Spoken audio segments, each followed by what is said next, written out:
Mari sebelum kita masuk dalam firman Tuhan, saya mau ajak kita sama-sama satukan hati kita, mari kita berdoa. Tuhan, terima kasih siang hari ini kami semua boleh berkumpul lewat platform Zoom ini Tuhan. Kami percaya sekalipun kami berkumpul secara online, Engkau hadir di tengah-tengah kami. Karena firman-Mu berkata, ketika 2-3 orang berkumpul di dalam nama-Mu, Kau hadir di tengah mereka. Siang hari ini Kau hadir di tengah kami dan siap berbicara ke dalam hidup setiap kami. Tuhan, nyatakan isi hati-Mu, bantu kami ngerti Tuhan apa yang Kau mau, sehingga kemudian kami bisa rubah hidup kami, selaraskan hidup kami, untuk kami ikut dengan maunya Tuhan. Siang ini kami buka hati kami selebar-lebarnya, izinkan Tuhan untuk berbicara. Kami siap Tuhan, dengar apa yang Kau mau katakan. Di dalam nama Tuhan Yesus kami berdoa. Yang siap sambut firman Tuhan, sama-sama katakan amin. Amin. Shalom, selamat siang saudara semua. Senang sekali bisa bertemu dengan saudara semua. Sebelum saya lanjut lebih jauh, saya mau pastikan dulu suara saya bisa diterima dengan baik. Bisa ya? Oke. Senang sekali bisa ketemu saudara semua.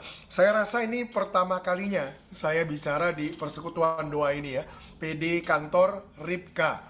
Dan karena ini pertama kalinya, mungkin ada baiknya saya sedikit perkenalkan diri saya. Orang bilang kalau nggak kenal nggak sayang ya.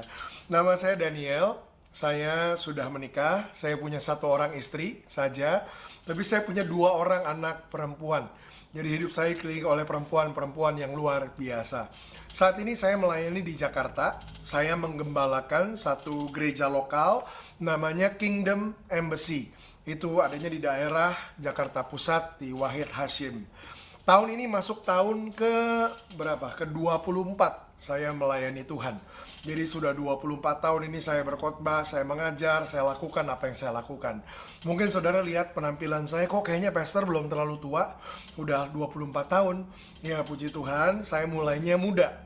Pertama kali saya berkhotbah itu umur 18 tahun. Ya, jadi saudara bisa hitunglah kurang lebih usia saya berapa tahun ini. Nah, mungkin itu sedikit perkenalannya. Nah, hari ini ada satu pesan yang Tuhan taruh dalam hati saya. Jadi dalam waktu yang singkat ini, saya mau ajak kita sama-sama belajar firman Tuhan tentang bagaimana Tuhan mau pakai hidup setiap kita. Pesannya saya beri judul begini, When Destiny Comes Knocking at Your Door. Ketika panggilan datang, mengetuk pintu kita. Maksudnya apa itu Pastor? Nanti kita akan lihat sama-sama ya. Saya mau ajak dulu kita buka Alkitab kita ke Matius pasal 21. Matius pasal 21. Saya mau ajak kita lihat 2 ayat ini saja, ayat 18 dan 19. Jadi memang ayatnya singkat, tapi siang ini saya berdoa kita bisa tangkap dan petik pelajaran-pelajaran, prinsip-prinsip yang berharga buat hidup kita.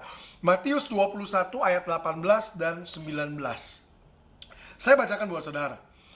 Pada pagi-pagi hari, dalam perjalanannya kembali ke kota, Yesus merasa lapar. Dekat jalan, ia melihat ada pohon ara, lalu pergi ke situ. Tetapi ia tidak mendapat apa-apa pada pohon itu selain daun-daun saja. Katanya kepada pohon itu, engkau tidak akan berbuah lagi selama-lamanya. Dan seketika itu juga keringlah pohon ara itu. Sampai di situ. Ini satu cerita yang saya percaya kita cukup familiar dengan cerita ini. Tapi biasanya pesan yang ya minimal saya pernah terima beberapa kali, biasanya pesan yang dibagikan dari ayat ini, biasanya bicaranya begini, saudara, ada kuasa dalam perkataan kita. Buktinya apa? Yesus, dia kutuk pohon ara itu, dia bilang kau gak akan berbuah lagi, pohon ara itu langsung mati. Kemudian biasanya pesan yang disampaikan, hati-hati dengan perkataan kita. Karena kita bisa melepaskan berkat, kita bisa melepaskan kutuk, dan ada kuasa di dalamnya. Nah, biasa itu pesannya. Saya percaya, benar, ada kuasa dalam perkataan kita. Tapi saya percaya, ada pesan yang lain, yang sebenarnya kita juga bisa petik dari cerita ini. Malah kadang saya berpikir, wah, pohon ara ini kesian juga ya. Cuman Yesus mau demonstrasiin kuasa perkataan, masa dia sampai harus dikutuk dan mati. Saya percaya ada pesan lain dari cerita yang baru aja kita baca. Dan itu yang hari ini saya mau ajak kita sama-sama belajar. Saya percaya bukan sekedar Yesus mau mendemonstrasikan kuasa perkataan, tapi ada sesuatu yang Tuhan juga mau sampaikan buat kita semua. Nah, saya mau untuk kita dapatkan pesannya, saya mau gambarkan dulu buat kita. Ini konteks ceritanya. Ya, kalau saudara baca ayat-ayat sebelumnya, Itu saudara akan temukan, persis 1 hari sebelum kejadian ini, itu Yesus ada di Yerusalem. Di Yerusalem, Yesus baru saja melakukan satu pelayanan yang saya sebut pelayanan menjungkir balikan meja. Ada pelayanan kayak gitu, Pastor. Ya, buktinya Yesus lakukan waktu itu. Saudara ingat ya ceritanya di Bait Allah, itu Yesus marah. Kenapa marah? Yesus bilang, rumahku harusnya disebut rumah doa, kamu malah jadikan sarang penyamun. Di situ ada meja penukar uang, jual beli, dijadikan bisnis. Yesus saking marahnya dia jungkir balikan meja penukar uang di situ. Itu yang tadi saya bilang, melayanan menjungkir balikan meja. Nah, kemudian sesudah kejadian itu, Alkitab katakan begini sesudah itu. Kemudian malam harinya Yesus menyingkir ke satu kota lain dekat situ, namanya kota Betania, untuk bermalam di situ. Jadi dari Yerusalem dia pergi ke kota lain ini, Betania, dia nginep di situ. Baru kemudian ayat 18 cerita ini dimulai. Alkitab bilang begini, pada pagi-pagi hari dalam perjalanannya kembali ke kota. Nah, jadi ternyata kota ini nggak terlalu jauh. Jadi cuma seperjalanan kaki. Zaman itu belum ada mobil, belum ada kereta, apalagi pesawat terbang. Jadi jaraknya nggak terlalu jauh. Pergi ke situ, bermalam, pagi-paginya udah balik lagi ke kota. Nah, kurang lebih itu gambarannya. Nggak dijelaskan spesifik kenapa dia nginep di kota itu, nggak tahu. Mungkin dia refreshing, mungkin dia menjauhkan diri di keramaian, mungkin dia mau menenangkan diri karena sebelumnya marah. Jadi bisa ada banyak kemungkinan. Tapi yang pasti dia menyingkir satu kota lain ini nggak terlalu jauh. Nah, pagi-pagi benar dalam perjalanannya kembali ke kota, Alkitab bilang Yesus merasa lapar. Di dekat jalan dia lihat ada pohon ara, lalu dia datang ke situ mengharapkan ada buah. Tapi nggak ada buahnya, cuman ada daunnya saja. Nah, karena itu kemudian Yesus bilang, mulai hari ini kau tidak akan berbuah lagi selama-lamanya. Kurang lebih itu gambarannya. Nah, kalau digambarkan di dalam konteks modern, zaman sekarang, mungkin kurang lebih gambarannya kayak gini. Hari ini saya kerja di Jakarta dengan jerih payah, dengan jerih lelah. Wah, kerja capek banget. Saking capeknya kerja di Jakarta, malamnya saya memutuskan, aduh, saya mau refreshing lah. Saya nggak mau tidur di Jakarta. Mana? Ya kalau di Jakarta yang paling dekat ya paling ke Puncak, ke Bogor gitu ya. Nggak terlalu jauh. Ke Puncak, ke Bogor, nginep di situ. Nah, kemudian pagi-pagi hari, saya ingat, waduh, hari ini ada meeting lagi. Jadi pagi-pagi hari udah segera harus balik ke Jakarta. Kurang lebih gitu gambarannya. Saking mungkin paginya saya berangkat, belum sempat breakfast di hotel atau di villa, jalan aja dulu. Di tengah perjalanan ngerasa lapar. Nah, itu kurang lebih gambarannya. Di tengah perjalanan rasa lapar. Kalau dari Bogor balik ke Jakarta, di tengah perjalanan rasa lapar, nyari apa? Nyari rest area, gitu kan? Nah, di rest area itu lihat ada pelang restoran, nggak mau sebut merek saya. Ada pelang restoran, tulisannya buka 24 jam. Seneng, semangat. Ngapain? Ya menepi ke rest area, parkir, masuk ke restoran. Di restoran sama mas-masnya pesan, "Mas, pesan menu ini." Masnya bilang, "Maaf Pak, itu nggak ada." Ya udah, saya pesan yang ini. "Maaf Pak, itu nggak ada juga." Loh, yang ini nggak ada juga. Jadi yang ada apa, Mas? Masnya bilang, "Wah Pak, kita nggak ada makanan semua." Lah, kalau nggak ada makanan, kenapa ditulisnya buka 24 jam? Nah, kurang lebih gambarannya gitu. Yesus bilang, mulai hari ini engkau tidak akan berbuah lagi selama-lamanya. Langsung aja pohon itu mati. Nah, kalau gambarannya kayak begitu, tadi saya bilang, kayaknya nggak mungkin deh. Dia cuma mendemonstrasikan kuasa perkataan, masa pohon ara ini sampai harus jadi korban. Tapi kemudian ada opsi kedua nih. Apa Yesus mengutuk pohon ara itu gara-gara dia bete, dia marah, ini orang udah lapar kok, yuk nggak ada buah, ya udahlah yuk mati aja. Itu kayak ngedumel mungkin sama restoran. Kalau nggak niat jualan, mendingan tutup aja, bangkrut aja. Langsung bangkrut itu restoran. Apa itu yang terjadi? Apakah Yesus mengutuk pohon ara itu gara-gara Yesus bete? Nah, itu opsi kedua. Saya percaya juga bukan begitu. Nggak mungkin pohon ara ini cuma jadi demonstrasi kuasa perkataan. Dan nggak mungkin juga Yesus kutuk pohon ara ini gara-gara dia bete, udah lapar gak dapat makan. Nah, kalau gitu apa sih yang terjadi hari itu, Pastor? Saya percaya yang terjadi sebenarnya adalah ini. Apa itu? Dengar ini baik. Saya percaya pohon ara tersebut ditempatkan oleh Tuhan. Di tempat itu, Tuhan punya tujuan buat pohon ara itu. Benar? Apa tujuan Tuhan? Pohon ara itu ditempatkan di situ karena Tuhan mau pohon ara tersebut menghasilkan buah.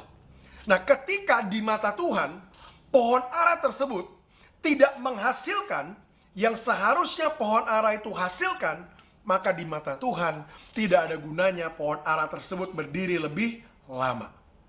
Saya percaya itu yang terjadi saat itu. Itu pesan yang sebenarnya dari cerita ini. Dengar, saya ulang sekali lagi. Ketika di mata Tuhan, ketika pohon ara tersebut tidak lagi menghasilkan yang seharusnya pohon ara itu hasilkan, maka di mata Tuhan tidak ada gunanya pohon ara itu untuk hidup lebih lama. Nah, kalau itu pesannya, saudara tanya sama saya, Pastor, apa relevansinya itu buat kita? Apa pesannya buat kita? Apa hubungannya sama kita? Dengar, saya mulai ngomong nih. Saya mulai hubungkan dengan saudara dan saya. Saya percaya, seperti pohon ara tersebut, Tuhan ciptakan masing-masing saudara, masing-masing kita, Tuhan ciptakan kita juga dengan tujuan.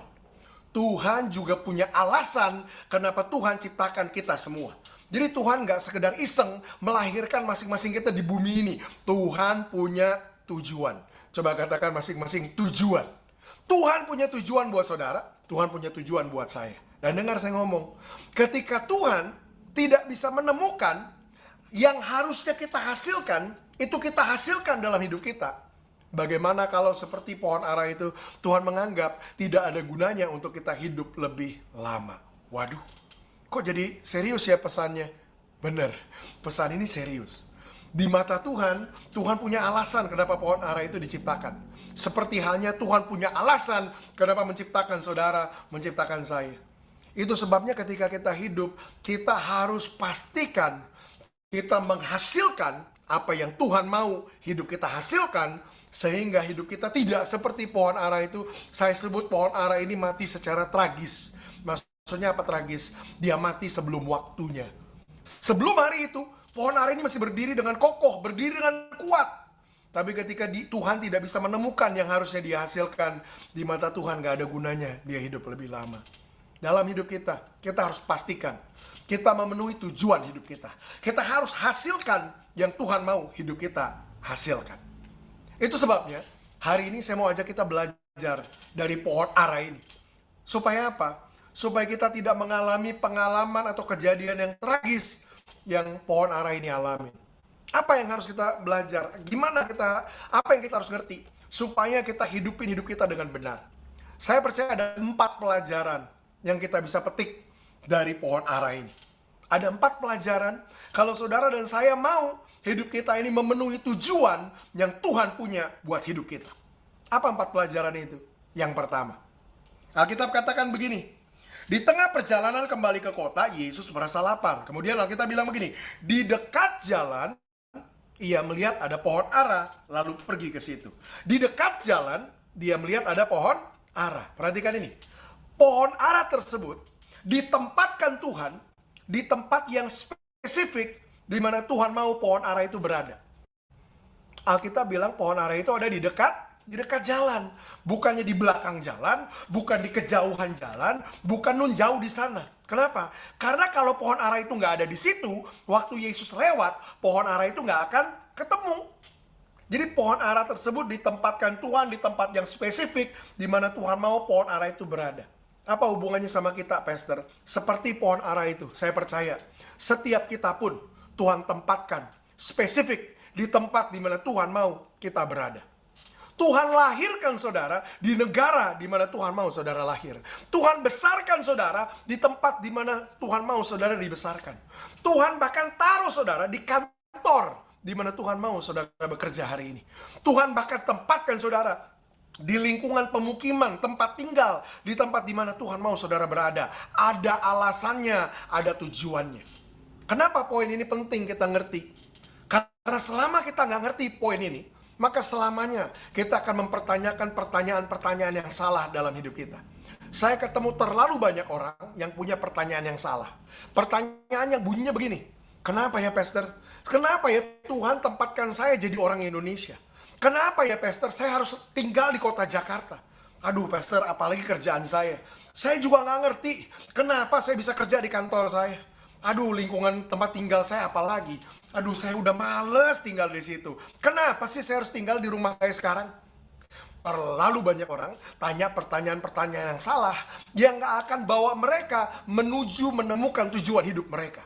Tapi hari ini, ketika saudara ngerti pesan ini, Tuhan sengaja tempatkan saudara di tempat di mana Tuhan mau saudara berada, maka tiba-tiba pertanyaannya berubah.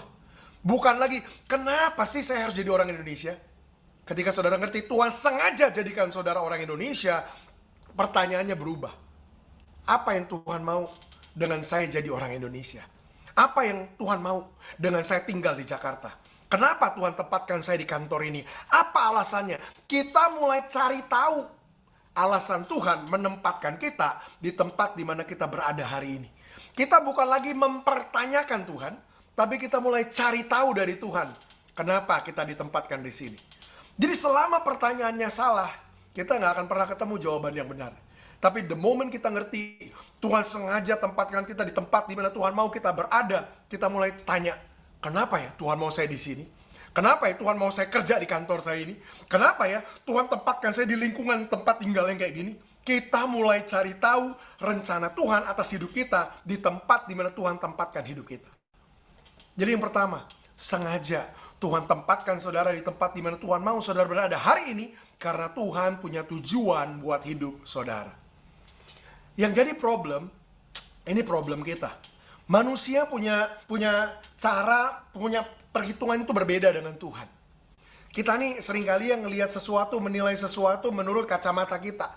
Kita ukur enak gak enak, strategis gak strategis, berdasarkan apa yang kita lihat baik, yang kita rasa baik, yang kita pikir baik.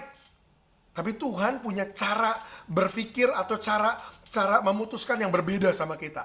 Tuhan memutuskan untuk menempatkan hidup kita berdasarkan tujuan yang Dia punya buat kita. Saya kasih contoh.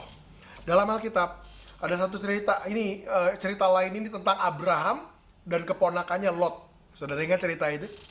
Alkitab bilang gini, suatu hari ya, usaha mereka berkembang begitu luar biasa, sampai dua-duanya menjadi sangat kaya. Sampai Alkitab bilang begini, satu negara itu, satu bangsa itu udah nggak bisa lagi nampung kekayaan mereka berdua. Hebat ya. Sampai satu bangsa aja nggak bisa nampung. Saking diberkatinya. Tapi jadi masalah muncul. Apa muncul masalahnya? Anak buahnya Abraham dan anak buahnya Lot itu sering berantem. Sering berantem. Akhirnya Abraham gak nyaman. Abraham panggil ponakannya, Lot sini. Gini deh, kita kan diberkati Tuhan. Masa harus ribut? Udahlah, kita pisah jalan aja masing-masing supaya nggak konflik, kita jaga hubungan baik. Kemudian Abraham bilang sama Lot, udah gini deh, you pilih mau kemana. Jadi saya ngalah, you pilih aja, you anggap baik. Kamu ke kanan, aku ke kiri. Kamu ke kiri, aku ke kanan. Pokoknya Abraham bilang kita pisah baik-baik. Alkitab catat begini, Lot kemudian melayangkan pandangannya. Dia melihat lembah Yordan itu baik untuk ditinggalin. Dia pilih sama Abraham, udah aku pilih aja ke situ. Abraham bilang oke, aku pilih jalur yang lain. Yang kita tahu belakangan, tempat yang Lot pilih ternyata itu kemudian menjadi Sodom dan Gomora yang dimusnahkan oleh Tuhan. Yang saya mau saudara cermatin adalah begini, cara Lot mengambil keputusan itu berdasarkan yang saya bilang tadi, apa yang dia pandang baik, yang dia rasa baik, yang dia pikir baik, dia putuskan berdasarkan itu. Ada begitu banyak orang yang ambil keputusan berdasarkan itu. Aduh, ini kantor strategis, ini kantor gak strategis, tinggal di sana lebih baik, tinggal di sini lebih baik. Saudara ingat, waktu tahun 98, Indonesia ngalami kerusuhan, krisis moneter, segala macam kekacauan di sini. Berapa banyak orang Indonesia waktu itu yang memutuskan mau meninggalkan Indonesia. Udahlah, lebih enak tinggal di Amerika, lebih enak tinggal di Australia, lebih enak tinggal di Singapura. Ini 24 tahun lewat. Hari ini kita lihat di Amerika keadaan kayak gimana, orang pada mau keluar dari Amerika. Australia pun ngalamin sama, Singapura pun ngalamin sama. Tiba-tiba kita ngerasa, Indonesia kok malah paling enak sekarang untuk ditinggalin. Apa yang terjadi? Ya itu tadi, kita nggak bisa mengambil keputusan tentang di mana kita tinggal cuman berdasarkan apa yang kita lihat enak, kita rasa enak, kita pikir enak. Kita ambil keputusan berdasarkan apa yang kita pikir baik, Tapi Tuhan ambil keputusan berdasarkan rencananya buat hidup kita. Jadi kalau Tuhan tempatkan kita hari ini di tempat yang kita pikir nggak enak, kita lihat nggak enak, kita rasa nggak enak, jangan ambil keputusan berdasarkan itu. Tapi berdasarkan pengertian ini, Tuhan punya rencana buat hidup kita. Mungkin Tuhan sengaja tempatkan saudara di situ. Kenapa? Karena Tuhan mau saudara lakukan sesuatu di situ. Tuhan mau saudara berdampak di situ. Tapi pastor, kantor saya ini kayaknya gak strategis, ini gersang, kering banget. Dengar saya ngomong ya, Tuhan itu gak punya masalah untuk memberkati hidup saudara. Di tempat yang paling gersang sekalipun, Tuhan gak punya masalah. Tetap mengalirkan berkatnya buat hidup saudara di tempat itu. Karena Tuhan punya rencana buat saudara di situ. Saudara ingat Elia, di tengah-tengah bangsa yang lagi ngalamin kekeringan sekalipun, berkat Tuhan tetap mengalir kok ke hidup dia. Kalau Tuhan tempatkan saudara hari ini di tempat yang kelihatannya gersang sekalipun, jangan mempertanyakan, kenapa ya saya harus ada di sini? Mulai ngerti, Tuhan sengaja tempatkan saudara di situ, karena Tuhan punya rencana buat hidup saudara. Itu yang pertama yang kita bisa belajar dari pohon ara ini. Pohon ara ini ditempatkan Tuhan di tempat yang spesifik di mana Tuhan mau pohon ara ini berada. Yang kedua, pelajaran yang kita bisa petik dari pohon ara ini. Pohon ara ini Alkitab bilang, di dekat jalan ia melihat pohon ara. Poin yang kedua, pohon ara ini ada di dekat jalan. Nah itu kan poin yang pertama tadi, pastor. Poin yang kedua ayatnya juga sama. Di dekat jalan dia melihat ada pohon ara. Maksudnya apa, pastor? Nih dengar. Bukan hanya Tuhan tempatkan saudara di tempat di mana Tuhan mau saudara berada, tapi yang kedua, Tuhan juga lahirkan saudara di waktu di mana Tuhan mau saudara lahir. Pohon ara itu waktu dilewati nama Yesus, itu nggak baru bertunas.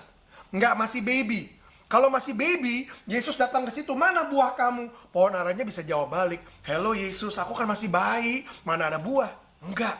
Pohon ara itu udah ada di usia yang tepat. Udah ada di waktu yang tepat untuk pohon ara itu berbuah. Begitu juga hidup saudara. Tuhan bisa saja lahirkan saudara 100 tahun yang lalu atau 100 tahun lagi, tapi saudara ada hidup hari ini karena Tuhan punya rencana buat hidup saudara sekarang. Apa implikasinya buat kita, pastor? Nih implikasinya, dengar saya ngomong baik. Nggak ada saudara hari ini yang terlalu muda untuk dipakai Tuhan. Nggak ada saudara juga hari ini yang terlalu tua untuk dipakai Tuhan. Saya kadang khotbah di gereja, anak-anak muda bilang, aduh pastor, saya masih kemudaan dipakai Tuhan. Udahlah nanti 10 tahun lagi, 15 tahun lagi. Saya bilang gini, kalau Tuhan mau pakai kamu 15 tahun lagi, Tuhan akan ngomong sama kamu 15 tahun lagi. Tapi fakta Tuhan ngomong sama kamu hari ini, karena Tuhan mau pakai kamu sekarang. Begitu juga sama orang-orang yang tua. Yang bilang, aduh pastor, coba saya dengar ini 20 tahun yang lalu pastor. Wah pasti saya lebih berapi-api, mau dipakai Tuhan. Saya bilang, enggak, kamu juga enggak terlalu tua untuk dipakai Tuhan. Tuhan mau pakai kamu sekarang. Alkitab katakan, hari ini kalau engkau dengar suaranya, jangan keraskan hatimu. Hari ini kalau Tuhan bicara sama saudara, Tuhan mau pakai saudara bukan nanti, bukan dulu, tapi sekarang. Yang kedua, Tuhan sengaja tempatkan saudara di dalam waktu, di dalam rentang waktu di mana saudara hidup hari ini. Kenapa? Tuhan mau pakai hidup saudara sekarang. Jadi ingat, saudara ditempatkan Tuhan di tempat yang spesifik, juga di waktu yang spesifik. Tuhan mau pakai hidup saudara sekarang. Itu pelajaran kedua yang kita bisa petik dari pohon ara itu. Tapi kemudian pelajaran ketiga nih, yang kita bisa petik dari pohon ara ini. Alkitab bilang begini, pohon ara yang ada di dekat jalan, Yesus lintasi di situ, Yesus merasa lapar. Tapi kemudian ada catatan begini, waktu Yesus dekatin pohon ara itu, dia temukan ada banyak daun, tapi gak ada buahnya, gitu ya. Nah, di poin yang ketiga saya mau kasih catatan ini dulu. Mungkin ada yang komplain bilang begini, pastor, ini Yesus gak logis. Memangnya pohon ara itu mesti berbuah, gitu ya. Nah, saya mau jelaskan dulu sedikit ini ilmu pertanian pohon ara. Pohon ara itu ya satu pohon yang setiap kali musim berbuah, tandanya apa? Daunnya pasti banyak. Saya ngerti ya. Jadi daun yang banyak itu mengindikasikan ini waktunya berbuah. Jadi pohon ara itu setiap kali musim berbuah pasti ditandai dengan ini, daun-daunnya banyak. Makanya dari jauh yang Yesus lihat bukan buahnya, dia lihat dulu daunnya. Wah, daunnya banyak, harusnya berbuah. Waktu dideketin, lah, kok daunnya doang banyak, kok nggak ada buahnya, gitu. Ngerti ya? Jadi daun itu mengindikasikan itu memang musimnya berbuah. Kalau dari jauh Yesus lihat, oh nggak ada daunnya, dia nggak akan deketin. Makanya tadi saya bilang restoran tulisannya buka 24 jam, kita masuk dong. Kalau tulisannya tutup, masa masuk? Kan gitu. Sama nih pohon ara. Dari jauh kelihatannya, oh harusnya berbuah. Tapi ternyata dideketin nggak ada buahnya, cuma ada daunnya. Jadi daun itu mengindikasikan itu musim berbuah. Udah ngerti ini ya? Nah sekarang ini catatan yang saya mau kasih buat saudara. Bukan hanya Tuhan tempatkan saudara di tempat yang spesifik, di waktu yang spesifik, tapi yang ketiga, dengar ini. Jangan sampai hidup kita, ini cuman kelihatan banyak daunnya, tapi nggak ada buahnya. Jangan sampai hidup kita ini cuman kelihatannya banyak daunnya, tapi nggak ada buahnya.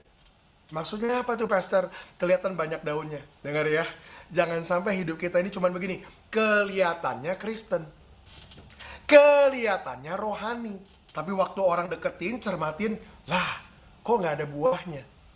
Maksudnya apa kelihatannya Kristen? Kalau pakai kalung salib gedenya minta ampun. Itu setan dari jauh aja udah ngeri. Salibnya gede banget.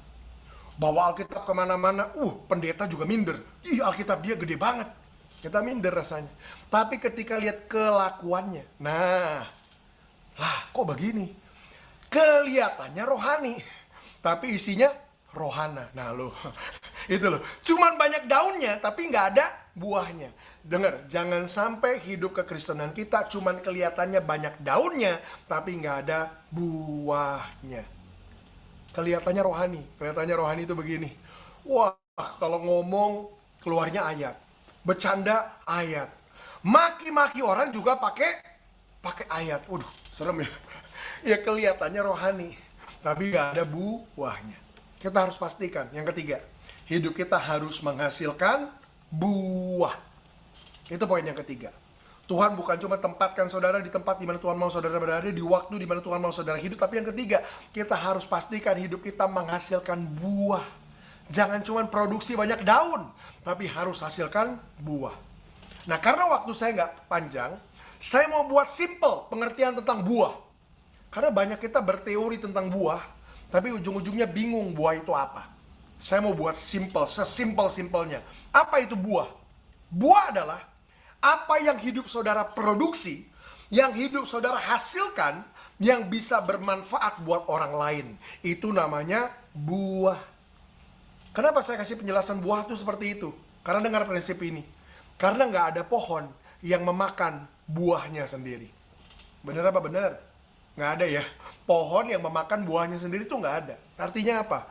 Indikasi buah dalam hidup kita itu nggak diukur dari seberapa diberkati kita, dari seberapa kaya raya kita, dari berapa banyak mobil kita, dari berapa rajin kita ke gereja. Nggak diukur dari situ.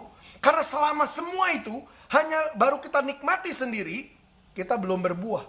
Kita berbuah ketika hidup kita menghasilkan sesuatu yang bisa bermanfaat buat orang lain. Baru kita berbuah. Waktu hidup kita berguna, waktu hidup kita berdampak buat orang lain, hidup kita baru berbuah.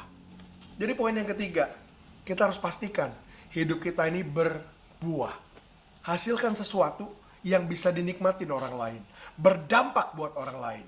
Itu pelajaran ketiga yang kita bisa temukan dari cerita pohon ara ini. Poin yang keempat yang saya mau ajak kita belajar dan petik dari cerita pohon ara ini. Pohon ara ini berdiri di situ, ngerti dia ditempatkan Tuhan di tempat yang spesifik, di waktu yang spesifik, dan dia harus menghasilkan buah. Tapi hari itu dengar ini, panggilan datang menghampiri hidupnya dalam bentuk kebutuhan yang muncul di sekitar hidupnya. Nah, saya mau jelaskan ini. Banyak kita mungkin berpikir gini, saya mau pastor, temukan panggilan saya. Saya mau hidup saya menghasilkan buah. Kita mungkin selama ini berpikir, saya udah cari panggilan saya. Saya udah cari panggilan saya. Dengar saya ngomong, hari itu akan datang, di mana bukan lagi saudara yang cari panggilan saudara, tapi sebaliknya, panggilan saudara yang justru datang mencari saudara. Hari itu, bukan pohon ara yang lagi keliling-keliling, yang cari tahu panggilan saya apa ya, bukan. Justru sebaliknya, hari itu, panggilan yang datang menghampiri dia. Yesus datang menghampiri pohon ara itu. Panggilannya justru yang datang menghampiri dia. Akan datang waktunya dalam hidup saudara, di mana justru panggilan saudara yang datang menghampiri hidup saudara. Caranya tahu gimana, pastor? Hari itu panggilan datang menghampiri pohon ara itu. Dalam bentuk begini, Yesus merasa lapar. Panggilannya datang dalam bentuk kebutuhan kecil, kebutuhan sederhana yang datang menghampiri hidupnya. Akan datang dalam hidup saudara, di mana panggilan Tuhan akan datang menghampiri hidup saudara dalam bentuk kebutuhan sederhana yang datang di sekitar hidup saudara. Bentuknya bisa berupa ketukan di pintu saudara ketika ada yang bilang, "Pak, tolong saya butuh makan. Bu, tolong saya, anak saya belum sekolah. Pak, tolong saya orang miskin. Bu, tolong saya butuh pekerjaan." Panggilan saudara bisa jadi datang menghampiri saudara dalam bentuk kebutuhan-kebutuhan sederhana yang datang mengetuk pintu saudara. Hari itu, panggilan datang menghampiri pohon ara ini dalam bentuk Yesus merasa lapar. Poin yang keempat, yang paling ironis. Ketika panggilan datang mengetuk pintunya, pohon ara ini menolak untuk menjawab panggilan itu. Pak, pohon ara ini nggak menyediakan buah, nggak menghasilkan buah buat panggilan yang mengetuk pintunya. Aku nggak punya apa-apa buat kamu. Saya nggak tahu, mungkin pohon ara itu punya mimpi yang besar. Saya mau kasih makan satu kota, saya mau kasih makan satu bangsa. Tapi berhenti mimpi kasih makan satu kota. Kalau ada satu orang aja minta makan, kamu nggak bisa kasih makan. Berhenti dipakai Tuhan untuk mengubah bangsamu. Kalau ada satu orang yang datang sama kamu aja, kamu nggak bisa rubah. Berhenti mimpi berantas kemiskinan. Kalau satu orang miskin aja datang sama kita nggak bisa bantu keluar dari kemiskinan. Mulai dari kebutuhan kecil yang datang menghampiri hidup kita jawab kebutuhan itu. Panggilan datang menghampiri pohon ara itu dalam bentuk kebutuhan sederhana yang muncul di sekitar hidupnya. Saya percaya akan datang waktu dalam hidup saudara. Panggilan saudara akan datang menghampiri saudara lewat kebutuhan sederhana yang muncul di depan saudara. Nah, banyak orang tanya sama saya begini, "Tapi Pastor, gimana kalau kebutuhan yang muncul itu ternyata bukan panggilan saya? Kenapa saya harus jawab?" Saya bilang begini, ini jawaban saya. Kalaupun itu bukan panggilan kamu, nggak pernah salah tolong orang. Tapi pertanyaannya jadi lebih serius. Kalau saya tanya balik, gimana kalau ternyata itu panggilan kamu dan kamu udah tolak? Ketika ada kebutuhan datang menghampiri hidup kita, mengetuk pintu kita, mau nggak kita jadi pohon ara yang bukan cuma ngerti, kita ditempatkan Tuhan di tempat yang spesifik, di waktu yang spesifik, dan kita harus menghasilkan sesuatu, tapi mau nggak kita juga berdampak, menawarkan sesuatu, berikan sesuatu yang konkret, yang nyata buat tolong orang-orang di sekitar kita. Saya mau tutup terakhir dengan kutip satu ayat lain, saudara nanti baca di waktu saudara sendiri. Beberapa pasal lompat sesudah itu di Matius pasal 25. Yesus bilang gini, "Ketika aku lapar, kamu gak kasih aku makan. Ketika aku haus, kamu gak kasih aku minum. Ketika aku telanjang, kamu gak kasih aku pakaian. Dan ketika aku di penjara, kamu gak kunjungin aku." Orang ini tanya, "Guru, kapan kami pernah lihat kau haus, kau lapar, kau telanjang, kau di penjara?" Perhatikan jawaban Yesus. Segala sesuatu yang kamu lakukan terhadap salah seorang yang paling hina ini, kamu lagi lakukan untuk aku. Yesus mungkin datang menghampiri hidup saudara dalam bentuk orang-orang kecil yang selama ini kita anggap hina, yang kita anggap nggak terpandang, yang kita anggap sepele, yang kita anggap remeh. Yesus mungkin datang menghampiri hidup kita dalam bentuk orang-orang yang hina, berusaha minta tolong sama kita. Mau nggak kita jadi orang-orang yang menjawab panggilan Tuhan dengan menghasilkan buah, menjadi dampak buat orang-orang yang ada di sekitar kita? Saya percaya Tuhan mau pakai hidup saudara. Tuhan mau pakai hidup kita semua untuk bawa dampak nama Tuhan biar jadi masyhur. Ada perbuatan baik kita yang bikin orang bisa kenal sama Tuhan. Siang ini saya mau ajak kita berdoa bersama-sama. Mari kita satukan hati kita, mari kita berdoa. Tuhan, terima kasih siang hari ini kami boleh berkumpul sama-sama di persekutuan ini dan dengar pesan Tuhan buat hidup kami. Hari ini kami belajar Tuhan satu pesan yang simple, yang sederhana tentang pohon ara ini yang sebenarnya Tuhan mau pakai untuk hasilkan sesuatu. Hari ini kami ngerti lewat cerita ini Tuhan. Seperti pohon ara ini kami ngerti Tuhan, ternyata Tuhan punya tujuan buat hidup kami. Hidup kami ini Tuhan ciptakan bukan hanya untuk numpang lewat di bumi ini. Tuhan punya rencana atas setiap kami. Kami belajar hari ini Tuhan, ternyata Tuhan tempatkan masing-masing kami di tempat di mana Tuhan mau kami berada, karena Tuhan punya rencana buat kami. Tuhan juga lahirkan kami di waktu di mana Tuhan mau kami hidup, karena Tuhan punya tujuan buat kami. Dan hari ini kami sadar, Tuhan mau kami menghasilkan buah. Nggak cuma banyak daun, tapi menghasilkan sesuatu yang nyata buat orang-orang di sekitar kami. Hari ini kami sadar Tuhan, mungkin selama ini ada banyak kesempatan Tuhan tempatkan di sekitar hidup kami. Panggilan kami muncul di sekitar kami. Selama ini mungkin kami tolak, mungkin selama ini kami remehkan, kami anggap nggak penting. Tapi padahal Tuhan mau kami responi itu. Tuhan, lewat pelajaran ini kami mau belajar. Mulai hari ini ke depan, kami mau Tuhan jadi orang-orang yang menghasilkan buah. Kami mau mulai ngerti alasan kenapa Tuhan tempatkan kami, karena Tuhan punya rencana buat kami. Mungkin di perusahaan di mana kami kerja hari ini, mungkin di tempat tinggal di mana kami tinggal hari ini. Tuhan mau hidup kami ini jadi dampak, membawa terang, menjadi garamnya Tuhan. Kami gak lagi cuma mau berteori mulai hari ini Tuhan. Kami mau Tuhan menghasilkan sesuatu lewat hidup kami yang bermanfaat buat orang-orang di sekitar kami. Ketika ada kebutuhan yang muncul, kami mau Tuhan jadi jawaban Tuhan buat orang-orang ini. Kami mau menjadi dampak buat mereka. Tuhan, aku berdoa, pakai Tuhan setiap pendengar pesanmu hari ini. Mereka bawa terangmu di tempat dimanapun Tuhan tempatkan hidup mereka. Supaya lewat hidup mereka, nama Tuhan jadi masyhur, nama Tuhan jadi besar. Dan lewat mereka banyak orang boleh datang kepada Tuhan. Terima kasih Tuhan buat pesan ini. Dalam nama Tuhan Yesus kami berdoa. Yang percaya sama-sama katakan amin. Amin. Saya kembalikan ke